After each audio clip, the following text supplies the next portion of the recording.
How's it going, everybody?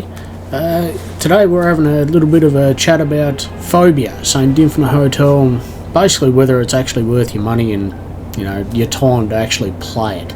Well, short answer to that is yeah, it is. I mean, to be honest, basically, if you're sick of AAA developers filling your $100 games with bloody absolutely shameless microtransactions, or just outright only giving you half the damn game that you pay for, then price of admission to Phobia is absolutely brilliant.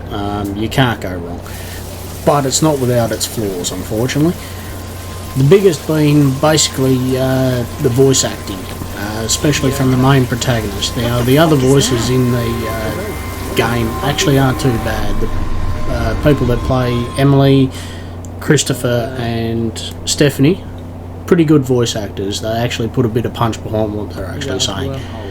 The guy that plays Roberto, however, unfortunately often sounds like he's just reading off a board and really doesn't give any context or fear or anything like that, even though all hell's breaking loose around him and it's otherwise unfazed, which is a little bit troubling, which led me to feeling a little bit disconnected, unfortunately, from the actual main character. But like I said, the other three actors bring it back, so it's not as bad as it could have been if it was just the protagonist and you didn't have these other voice actors doing for a better part of the word, great job of what they were doing. Which leads me into the next biggest issue, which were the bosses. Unfortunately, these were just way too easy. I had bugger all ammo during the normal monster fights, and I was constantly going, where's the ammo, where's the ammo, where's the ammo? And when it came to the boss fight, it was just ammo everywhere, and they were just very underwhelming bosses and boss fights and boss mechanics. That's probably the biggest takeaway from this game, is the normal run to point A to point B with the normal monsters was way more stressful than encountering an actual boss, which is sad because there's a bit more potential to be had out of this, I think.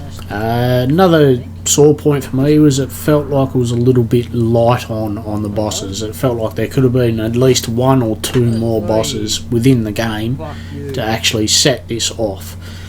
Now, with all that said, there's a few other little bits and pieces. There's a few weird placement of assets.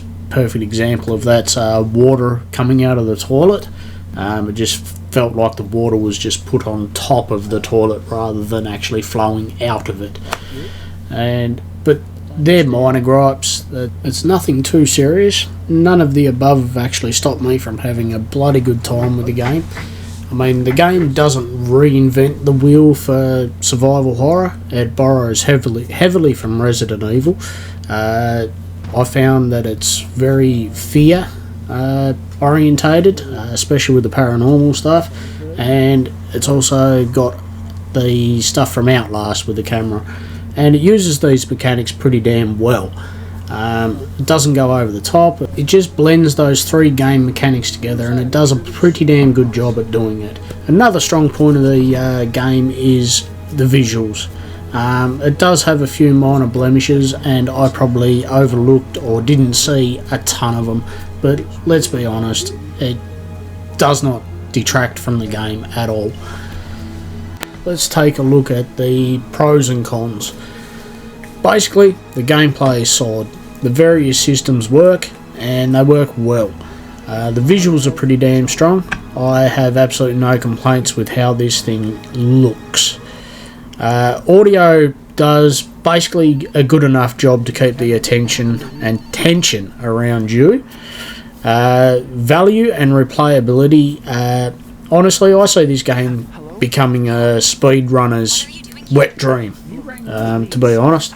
We'll end up with a cult following, and people will be aiming at Guinness World Book of Guinness Records and stuff like that.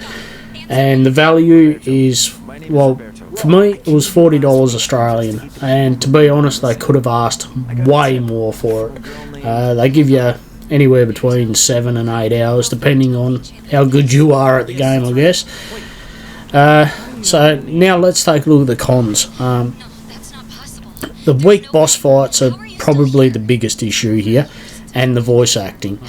They really need to work on those two things, but honestly, I don't think they're going to bother at this point, but it doesn't detract away from actually playing the game. The story is serviceable.